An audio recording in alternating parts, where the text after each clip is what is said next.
safety and permits, and we've begun to identify internal changes which we want to make. All of our changes, all of our plan changes, all of our anticipated changes are hugely informed by the feedback we've received, especially from community stakeholders, people who interact with our permitting apparatus, architects, builders, residents. We want to make sure that the services we are providing citizens within the Department of Safety and Permits works with the way citizens are trying to, say, repair their homes, start a business, look for a certain license. We have still stages we have some clear ideas about where we want to focus our attention, and we intend to do that over the next 18 months. So that's the high-level overview of that question.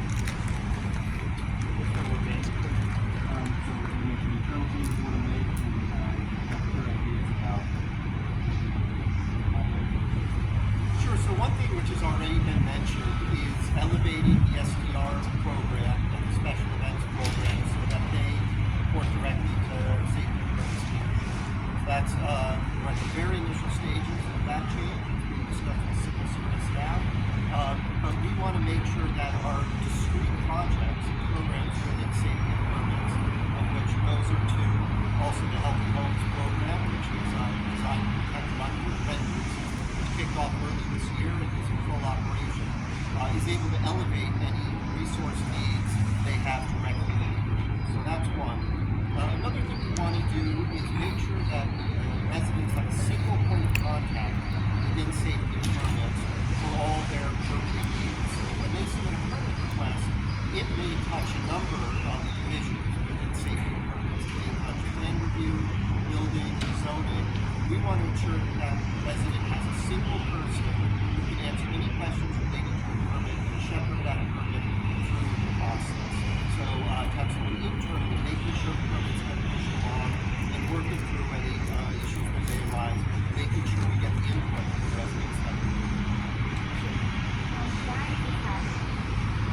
Well, it's happening because this administration has made tackling some of the long-standing challenges within city government a priority and has put the resources behind making some of the difficult changes, but long-needed changes, which I think everybody recognizes. I don't think there's any dispute. This is validated by the survey of the public sector, or actually the community stakeholders, which our consultant did. Nobody disputes that there's room for improvement in safety. But change is always difficult, but we're intent on making those changes. We have leadership within safety and permits. Of course, in senior levels of the administration, that's tackling difficult problems. Just like with code enforcement, we've had code enforcement in various forms for decades, really since the 70s, but no single organized, established department of code enforcement. And that lack of established department of enforcement had all sorts of operational effects. We didn't shrink from trying to embark upon that difficult, long-needed task, and as I say, that has now been accomplished. Even within code enforcement, there's work to be done, but an enormous amount of progress has been made. We'll come back. Well, there's a weekly extension last year for things that may have contributed to well, anytime we can improve the internal organization, let's say, of safety and permits for any organization, we're going to have better accountability, we're going to have better track priority permit applications, large-scale projects. So the short answer is yes. And I think one of the things which DSP leadership has done a great job of in recent years is increasing the culture of accountability within the department. Now, there's still work to be done there.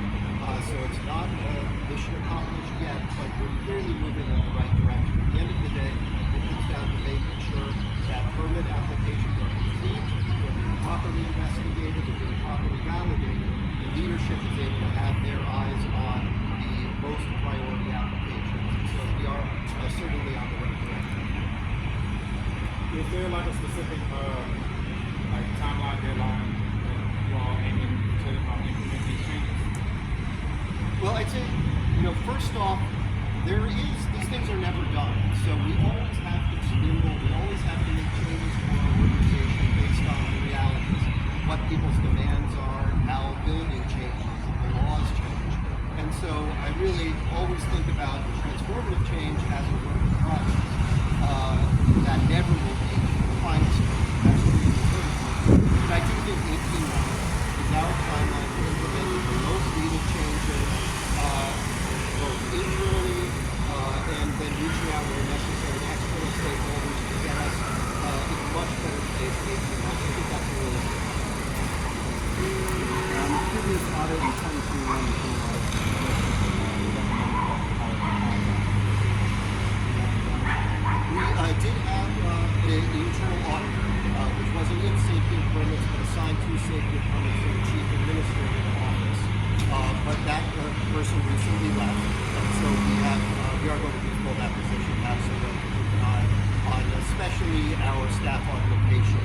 steps we've taken already is to bring on private sector staff augmentation to fill roles which have been difficult to hire through the regular civil service process. And so that's the primary focus of that program. Another recommendation was to automate the Okay. So what does this mean? What does this mean for just when it comes to just the whole safety and health? We talk about what progress you've already made and how this stands to impact, I guess, structures across the city, right? Because that's what we're talking about, right? Yeah, absolutely. And it's even broader than that. It's about how people can interact with city government to do the things they want to do. Renovate a house, open a business, get some permit, have a special event. These are just people in the ordinary business of their lives, and we want to make sure we're doing everything we can to support them. So some of the steps we've already taken, we've moved safety and permits to a much more customer-friendly environment out of City Hall to 1340 Poydras. The environment is much more conducive to being able to sit down with people, discuss their applications, having everybody close together to weigh in where necessary. That's more efficient. DSP leadership has stepped in to make push a number of priority projects forward. So, for example, when it comes to zoning verifications, there used to be about a 250 case backlog. DSP leadership got involved directly in that process. It's now at 50 cases in the queue, and it's been reduced to about 30 to 60 days for zoning verification. So that's an enormous change. That's something we want to institutionalize, to have that even a more expeditious process moving forward. And we've also hired into priority positions. So just as one example, a new member of the floodplain program. That's a program that touches everybody who owns and indirectly everybody who rents.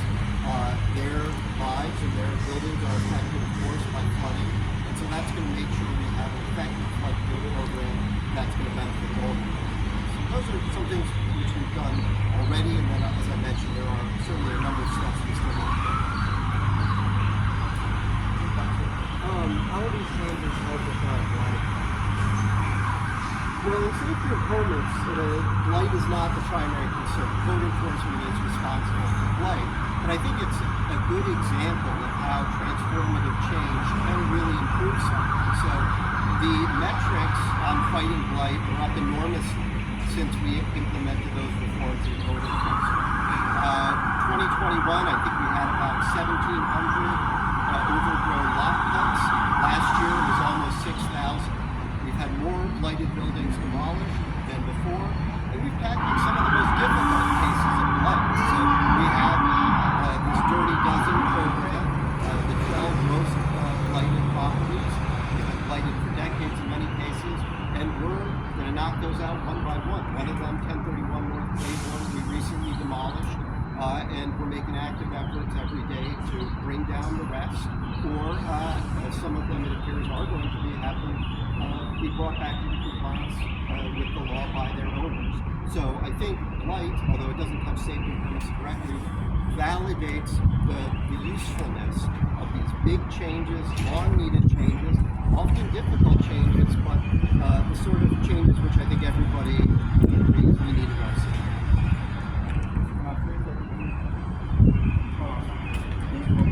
Do you have another recommendation for me on how to automate the process of signing instructions? I did your research can you say why that hasn't happened? Well, I'd have to look into that particular finding in more detail. I do agree that automation is a key driver of efficiency, and so it is something we're looking at. I was really gratified to see in that consultant report really strong feedback about our online processes, about One Stop and about Llama. Those are our online permitting systems, which also provide the public with transparency into, say, enforcement cases and the status of their permits. So, I'm happy to follow up on that one particular recommendation, but I think everybody's committed to making sure we automate things to the maximum extent that's reasonable to just remove the workload for individual employees and to make it more accessible to all. So it looks like it's just all about making this an easier process for businesses. If you could talk about how this will impact businesses? Because I've done several stories recently about businesses and we've had to reach out to safety and permits. If you could just talk about how all of these changes will stand to impact them. Sure. I think if you're a budding business owner, a lot of the law and the regulations which might affect you, it's not obvious what you have to do. It's not obvious exactly what you have to comply with, what the rules are. And we see clear room for improvement in the way we explain these regulations to the public, in the way we write our materials, and in the way we communicate with people. We really want somebody to be able to come in or look at our online material and say, this is my concept. I want to open a restaurant here. What do I have to do? And instead of them having to get involved in trying to understand the minutia of the rules which may apply to them, we want to have clear guidance that, all right, you need 3 permits. You need this permit, you need this permit, you need this permit. Here's the materials you have to prepare in order to get those 3 permits. Here's who you can follow up with if you have individual questions. And move more of the burden of understanding complicated laws and regulations from the public and from that individual resident to the internal staff, and then make sure we're communicating it in a customer-friendly way. Anybody else? One more question? All right, thank you guys. If y'all have any additionals, you can send them in an email and we'll get them answered. Thank you. Okay, sure.